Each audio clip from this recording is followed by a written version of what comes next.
सुनहरी रोशनी उगते सूरज के साथ खेतों को नहलाती है। सुबह को आशा और वादे से रंगती है। रामलाल धरती को जोतता है। उसके मजबूत हाथ हल का मार्गदर्शन करते हैं। ताजी मिट्टी की खुशबू उसके चारों ओर उठती है। रामलाल के माथे पर पसीना चमकता है, जो उसकी मेहनत का प्रमाण है। फिर भी उसका चेहरा पूर्ण संतुष्टि को दर्शाता है। हवा पक्षियों की मधुर चहचहाहट से कंपन करती है, जो प्रकृति की स्वीकृति का एक संगीत है। रामलाल रुक जाता है। उसकी आंखें अपने खेत के किनारे एक अपरिचित दृश्य की ओर खिंची चली जाती हैं।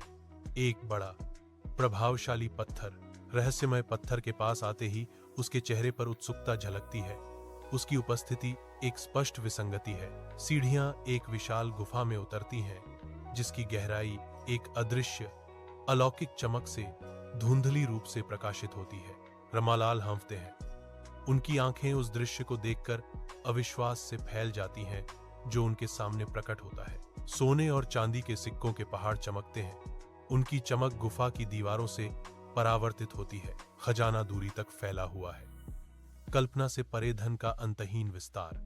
रामलाल अब समृद्ध अपने फलते फूलते खेतों की देखरेख करते हैं, जो उज्जवल धूप वाले आकाश के खिलाफ सफलता का एक दृश्य है। शिक्षा से उज्जवल उनके बच्चे गांव में घूमते हुए हंसते हैं।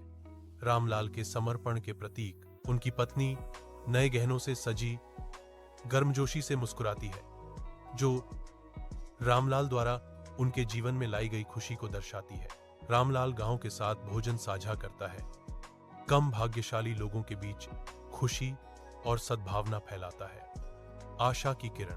अपने खेत पर वापस रामलाल संतोष के साथ काम करता है, यह समझते हुए कि सच्ची दौलत ईमानदार श्रम और समुदाय में निहित है।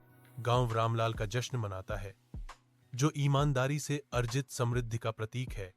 दयालु सूर्य के नीचे